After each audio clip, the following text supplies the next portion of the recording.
እናንተስ ካስቲ እኔ በዚህ ላይ የሚገርምሽ ሮሚ ሳልነግርሽ አሁን ፍሬ እንደዚህ ልጆች አሳድጎ እናት ደክሞ እንደገና አሜሪካን ሀገር ተጠርቶ የልጅ ማሳደግ የታመሙ አሮጊት አቃለ የእናቴን ጓደኛ እና ደና የነበሩ ሴትዮ ቅጠል መስለው ነው የመጡት። እኔ እንደው ቅጠል ስልሽ ደና ቅጠል አለ የደረቀ ቅጠል አለ እና እኚህ ሴት በእውነት ከዚህ በሰላም የሸኘናቸው እንደመሸከም አድርገው ነው የመለሷቸው። ተከከም ልጆቹም እንዳለችው ፍሬ ቅድም አይሰሙም። ከፎቅ ለወርወር ብሽላቸዋል። ወደ ታች እያሳየ ቋንቋም ችግር አለ። እሳቸው በቃ እንግዲህ እኔ ተችም አይበሉ ጎም አይበሉ እኔ እንጃ እንግሊዘኛውንም ስለማላውቅ ብቻ ግን ደናዋ ሴትዮ ተሰባብረው መጡ። በጣም ትክክል ነሽ። ሳሪም የራሷ ኤክስፒሪየንስ አለ አይደለ? ሳሪ እኔ እንግዲህ ከዋሻውም እያረማችሁ ስንጫወት ያለ ነው ማለት ከመው ሴትዮውን ቆየሻቸው ስራቸው ወላቸው መጥቶ አይተሽ ለደረቀ ቅጠል አግኝተሻል። ቾት ያለ ነው አንድ እናት ብቻ ነበረችም ዛሬ ሚዲያ ላይ ወጣ እንዲቀለለች ማንም እንዲያላት እንጂ ምን አይነት እናት እንደሆነች ልጆቿ አልፋ ለአካባቢ ሁሉ እናት የሆነች በጣም ጀግና የሆነች እናት ስራ ብትሰራ እኮ ከልጅነቷ ያላረፈች እናት። ምክንያቱም ጀግና ናት፣ መቀመጥ አትወድም፣ መስራት የምትወድ እናት ናት። ለልጆቿ እኮ ስራ እየሰራች መኪና ምናምን የምትገዛ እናት ነበረች እኮ እቺ እናት። እዚህ ከመምጣቷን በፊት የሚያስፈልጋቸውን ነገሮች ሁሉ እያደረገችላቸው እኮ የነበረች እናት ናት። አሁን ዛሬ ላይ አፋቸውን እንዲህ ሲከፍቱባት እኛ እንኳን ወይኔ አለማወቅ አለ እንደዚህ አባብላል እንል ነበር። በጣም ውስጣችን ነበር የሚሰማን። እኔ እግዚአብሔርን ነው የምልሽ የእናቴ ጓደኛ ናት፣ አሳዳጊያችን ናት፣ የሁላችንም ነው የምልሽ። አካባቢው ላይ ጠቅላላ ሰው ለእሷ ያለው አመለካከት ከትንሽ እስከ ትልቁ ከሁሉ ተመሳስላ ለሁሉ ጠብር ግፍ ብላ ትንሽ አትል። ሴትዮዋ አልተናገሩትም እንጂ ፊታቸው ላይ የደረሱልኝ ጥሪ በሙሉ ነበር። የደረሱልኝ ጥሪ ነበር። የደረሱልኝ ጥሪ በሙሉ ነበር። ግን እኛ የራሳችን ብዙ ችግር ስላለበት ቼክ ያደርጋቸው ሰው የለ። ከልባቸው አልነበረም። ራሱ እንዲይዘው ደክሟቸዋል። እንደዚህ እንትኑን ይዘው እንትኑን እንደዚህ ይዘው ያ ድረሱልኝ፣ በቃ ይሄ ጎረምሳ ይሄ ምን የሆዳም ቤት ድረሱልኝ ይገርም። ግን እንትኑ ስለሌላቸው ነበር የድረሱልኝ ጥሪ። ፊታ ጣባውን እንደዚህ ይዘው ማለት ነው። ጣባውን እንደዚህ ይዘው ደክሟቸዋል። እኔ ግን ጣባውን ተሸክሜ እናቴ የሰራቸው ይሄ ነው ማስተዋወቅ። ቁጭ ብላ እንድትኖር ነው የምፈልገው። በቃ በጊዜያቸው ለፍተዋል። በጊዜያቸው እኛን ለዚህ የሚያደርሱ እስከ አሜሪካን እስከ አውሮፓ ያሻገሩ እኮ እነሱ ናቸው። አይበቃም እንዴ? ሽንታችንን ቀዛዛችንን ጠርገው ለዚህ ላይ ያበቁን። በቃ ይበቃል። ከዛ በኋላ ሰረፏቸው።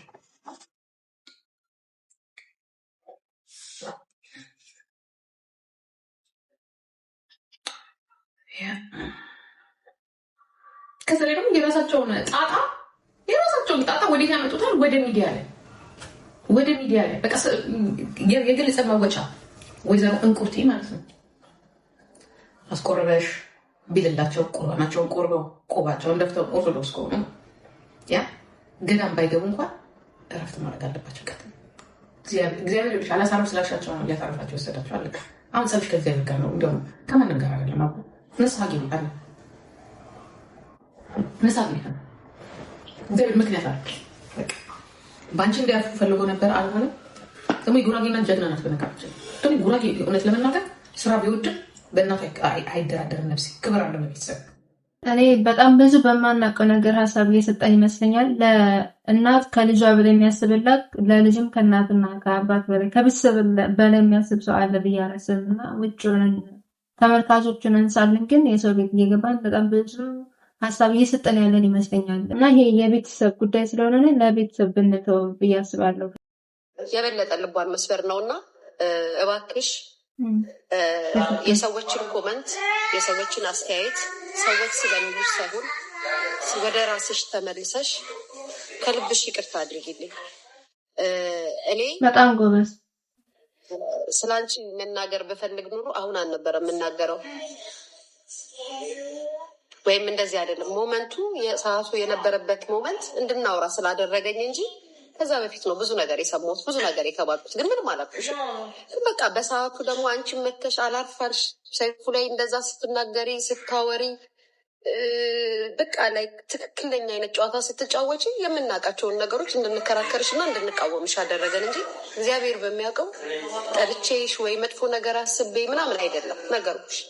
ግን እንዳትቀየሚ በቃ ካስቀየምኩሽ ደግሞ በኪዳነ ምሕረት ስም ይቅርታ ጠይቅሻለሁ። ለእውነት እንደዚህ ትክክል ነገር አድርገሽ የምታውቂ አይመስለኝም። እኔ ባለፈው የሚያልኩት ይህን ነው። በቃ ሰው አጠፋም አላጠፋም በቃ ሰው ህይወት ካለፈ በኋላ ይቅርታ ማለት ምን ችግር አለው ነበር ስለነበረው የምር በጣም ደስ ይላል። ይቀመም አይቀመም ወጥተሽ በአደባባይ ይቅርታ መጠየቅሽ ስህተት ላይኖርብሽ ይችላል እኮ እንደማንኛውም ሰው ሊሆን ይችላል ሀሳብ ስጠሽው። ነገር ግን በቃ አንቺ ይቅርታ ማለትሽ ብቻ ትልቅነት ነው። ኦ ማይ ጋድ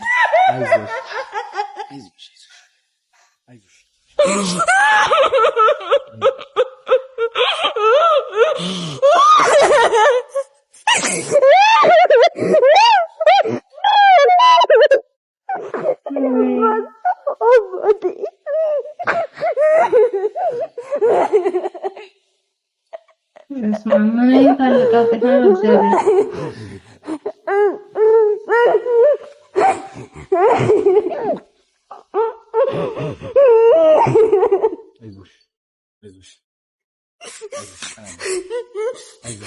አይዞሽ የምር ድክም ብሏታል በቃ ያቀን እንደልባለፈ አይዞሽ ጎበዝ አይዞሽ መስጠት ይልኩት ነበራት ለወንተ ወድቄ ተኝቼ ለማኛ ብለው ብር ባስቀመጡት እኔ በርኪና ገዝቼ ልጠጣ ነበረ። ግን ሰማሁ ትንሽ አድርገኝ ግን ትንስቼ የሚሄድበት አልነበረኝ። ወላዲቷን እውነተኝ ነው የትም ሄድበት አልነበረኝ እንጂ አፈር ብላ የምትለኝ እናቴ እኮ ትናፍቀኝ ነበረ። እንጨት ሳደቅም ምግብም አልበላ ልጅ ነኝ። ግን ቀን አልፎ ዛሬ እያሸኩ እሸጣለሁ።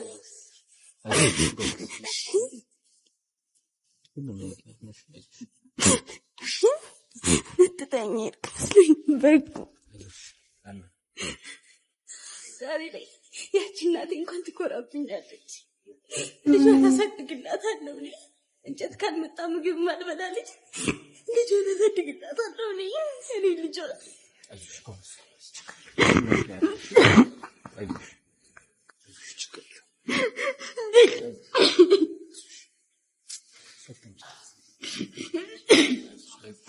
ችግር የለውም። እሺ ሁሉ ምክንያት ነው።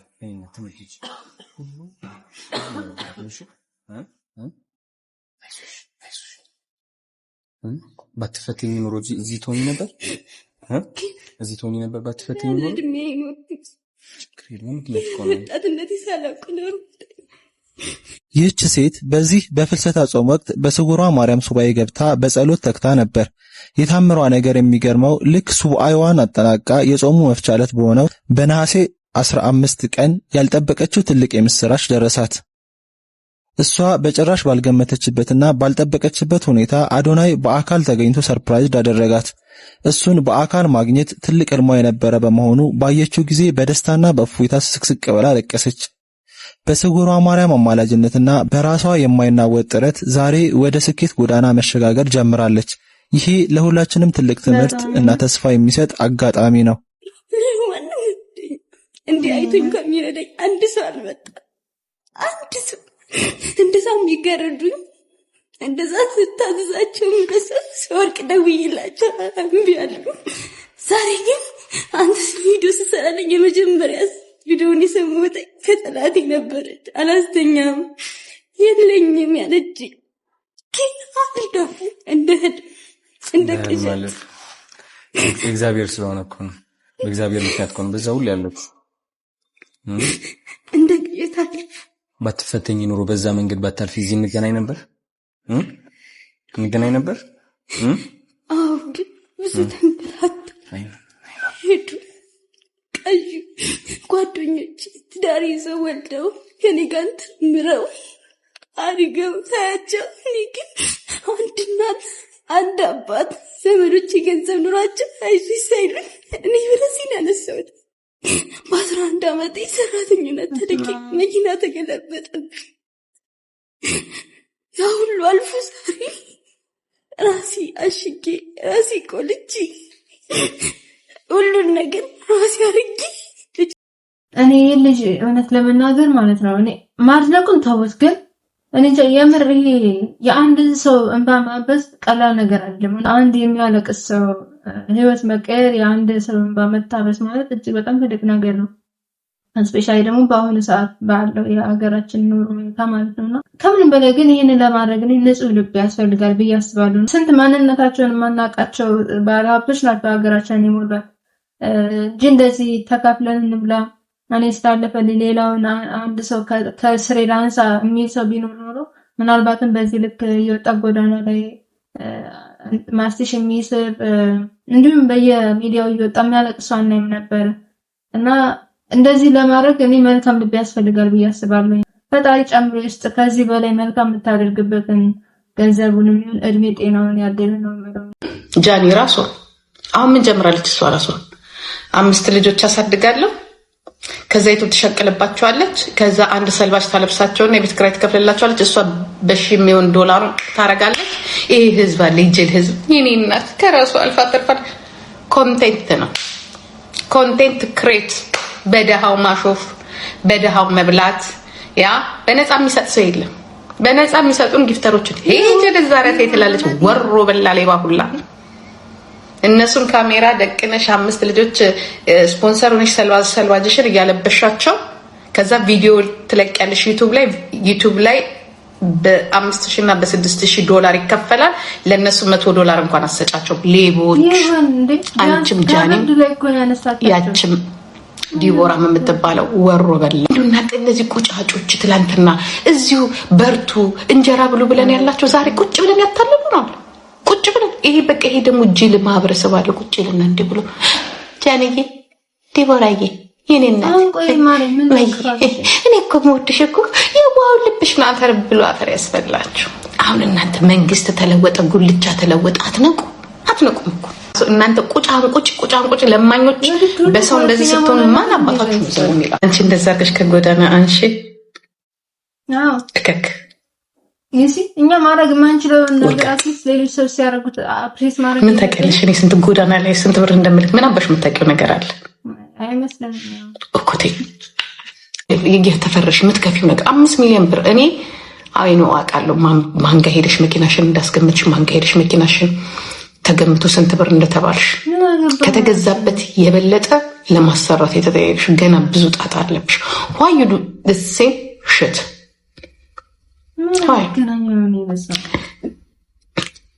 በንጹህ ያልመጣ ነገር በጣም ከባድ ነው።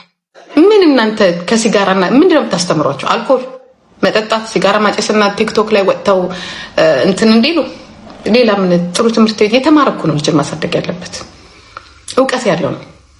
በቃ ቲክቶክ ትሰራላችሁ። ቲክቶክ የሚሰራ መች አጣነኛ? ማስተሩን የሚሰራና ዲፕሎማውን የሚይዝ ልጅ ያሳድጉ። ሀገሪቷ ዓለም የምትፈልገው ይሄንን ነው። እከኩላ ወይ የተወሰነ 40% እሷ ወስዳ ያ 20% ልጆቹ ማግኘት አለባቸው። በአንድ ህይወታቸው ሊለወጥ በአንድ ትምህርት መማር አለባቸው እንጂ ይህንን ሰልባጅና የቤት ኪራይ ተጠቅቄ ያከኛለ ራሴን ጎድቼን እንደማደርገው እኔ ውሸታም በአንድ ቪዲዮ ስንት እንደሚገኝ ዩቲዩብ እናውቀዋለን። በ2 በ3 ቪዲዮ ስንት እንደሚገኝ እናውቀዋለን። አታታሉ። እኔ ግን ማለት ነው በስማ ቢያንስ አትሊስት እንኳን ሳታረግ ቀጣ የሆነ ነገር አትሊስት የሆነ ስህተት አይተን ብንናገር ጥሩ ነው። ገና ለገና እነዚህ ልጅ እንግዲህ አንድ ቪዲዮ ላይ እንዳጋጣሚ ያገኝቻቸው እኔ እንደሚመስለኝ እንደተናገረችው ሌላ ዲቴል የማውቀው ነገር የለም። ግን በቃ ቪዲዮ ሲሰራ አገኝቻቸው ከዛ በሌላኛው ቀን ለምን አላገኛቸው ምናምን ባይዘው ማለት ነው። እኔ እንደዚህ አይነት ነገር ኮንተንት ሲሰሩ አንድን ሰው ይሄ ሜዳ ላይ የተቀመጠን ሰው ብር ሰጥቶ ማለት በጣም ቀላል ነገር በነገራችን ላይ ግን የሆነን ሰው ኃላፊነት ወስዶ አስተዳደራለሁ አባቱን አሉ እናቱን አሉና ብሎ መውሰድ ግን በጣም ከባድ ነገር እንደሆነ ታውቃላችሁ። ስፔሻሊ ደግሞ ከጎዳና ላይ ማንሳት። እነዚህ ልጆች በጣም ብዙ ነገር የለመዱ ናቸው፣ ኦሬዲ ያደጉ ናቸው ምናምን ነገር እና ብዙ የራሳቸው የሆነ ጸባይ ይዘው የመጡ ልጆች ናቸውና የነዛን ልጆች ማነራቸው ምናምን እሱ ማለት ብዙ ነገር አለው። እኛ በጣም ቀላሉ ነገር ይመስለኛል እያየን ያለነው ወይ ገንዘብ ወይ ፓርት ብቻ ይመስለኛል እያየን ያለነው እና በዛ ውስጥ ግን ብዙ ነገሮች እንዳሉ ብናስተውል ጥሩ ነው እና ኃላፊነት መውሰድ ራሱ በጣም ትልቅ ነገር ነው። በዛ ውስጥ ዋጋ እየከፈልኩ ነው ብላ ከነበረ ልጅቷ ምናልባት ከገንዘብ አንፃር ብቻ ላይሆን ይችላል የሚመነዘረው ነው። ግን በቃ ጥሩ ነገሮችን እኔ አፕሪሼት ማድረግ ይመድብን የማስረው የምር በቃ አንድ ሰው ለምን አንድን ሰው አይረዳም? እንደዚህ አይነት ነገር የለም። ልምድ አልነበረንም እኮ ነው የምላችሁ። አሰራብነት እኮ እንደዚህ መላክ የመሰለን ሰዎች ከዚህ በፊት እንደዛ ሲረዱ አይተን ስለማናውቅ ነው አይደለ? ወይም ሌሎችም የሚረዱ ሌሎች ሰዎች የሚረዱ ሰው በቃ እኛ ማድረግ ያልቻለን ሌሎች ሲያደርጉ አትሊስት እንደግፋቸው። መደገፍ ባንችል እንኳን በቃ ዝም እንበል ፕሊዝ። እኔ የምር በተለይ ደግሞ በዚህ ሰዓት አሁን ላይ ባለው በሀገራችን ሁኔታ እንደዚህ ምን እንቃቀፍበት ሰዓትና ጊዜ ነው ብዬ አላምንም። ሆነ ለመናገር ስፔሻሊ ደግሞ አንዳንድ ሰዎች ራሳችሁን ታውቃላችሁ። ይሄ መልእክት ለኢትዮጵያ ሕዝብ ነው። እኔ ውድድሩ የቀረው 4 ቀን ነው፣ ግን እኔ አልወዳደርም። በቃ መወዳደር አልችልም። እኔ ለምን እንቁላሉን እኔ አስጠይቄያለሁ፣ በሃይማኖት ማስጠይቄያለሁ። ሲህር ነው፣ ድግም ተሰርቶበታል፣ መተት ተሰርቶበታል ተብያለሁ። በእንደዚህ አይነት ነገር ደግሞ እኔ አልጫወትም። ስለዚህ ኢትዮጵያ ትኬት የገዛችሁ ለውድድሩን ስፖንሰር ያደረጋችሁ ምናምን እኔ አልጫወትም ማለት ነው። በድግም ሰርቶ ነው። ከዚህ በፊትም ንቃተ ህሊናን በእንቁላሉ ከመታው በኋላ ነው በቃ ልጁ ከዛ በኋላ የጀዘበው ማለት ነው። ስለዚህ እኔ ውድድር አልወዳደርም። ትኬት የገዛችሁም ሰዎች በቃ ወይም ሌላ ተደባዳቢ ከውጭ አምጡልኝ። ሐሙስ ሌላ ከመጣችሁልኝ እገባለሁ። ግን ከዚህ ሰውዬ ከመተታም ሰውዬ ጋር አልገባም። በቃ ከዚህ ከበቀሉ ጋር አልገባም። ይኸው ቲሸርታችሁን ውሰዱ። አልፈልግም። ኖ ሰይድ በፖሊስም ቢሆን ተይዘህ ትገባለህ፣ ትጋጠማለህ። የምር ያለ ጉዳይማ ሐሙስ የግዴታ ነው እንዴ? እኛ ራሱ የኢትዮጵያ ሕዝብ በርግጥ እዚህ ጋር ይመለከተው በጣም ትንሽ ሰው ነው ስለዚህ ጉዳይ የሚያውቀው። ግን ያለነውም ሰዎች አስገድደንም ቢሆን ትደባደባለህ። ልክን ማየት አለብን። እስከ መቼኛ ነፍሳችን ተጨንቃ ጋይስ እንዴ መደባረብ የለበትም ብላችሁ ታስባላችሁ? ይሄ ደግሞ የስፖርቱ ራሱ ዲሲፕሊን አይደለም እና ይሄ ስፖርታዊ ጨዋነት እንደሌለም ነው የሚያሳየውና ሴዶ ስነ ስርዓትን ያዝ። አሁንም 4 ቀን ያለው በ3 ቀን ውስጥ አስበህ በ4ኛው ቀን ወደ ድብድቡ እንድትገባ ከወዲሁ ማስጠንቀቂያ ጭምር እንሰጣለን። በመጨረሻም ለሚመጣው ትውልድ ምን ትመክራለህ? እንዳይመጡ ነጠ ከምሰቀየ እዚያ ቢቀሩ ይሻል። እንዳይመጡ በጣም አጭር መልስ ግን በጣም ብዙ ትልቅ ቤት ይዣል ይመስለኛል። ጉድነስ እንዳይመጡ የምር ሁላችንም እንደዚህ ነን። የምር የሁላችንም ሀሳብ ነው ይሄ። ግን ስፔሻሊ አሁን ላይ ደግሞ በጣም ብዙ ሰው ብዙ አይነት ህይወት እያሳለፈ እንደሆነ ገምታለሁ። መገመት አስፈልገውም ሪያሊቲና መሬት ላይ ያለ ነገር ነው።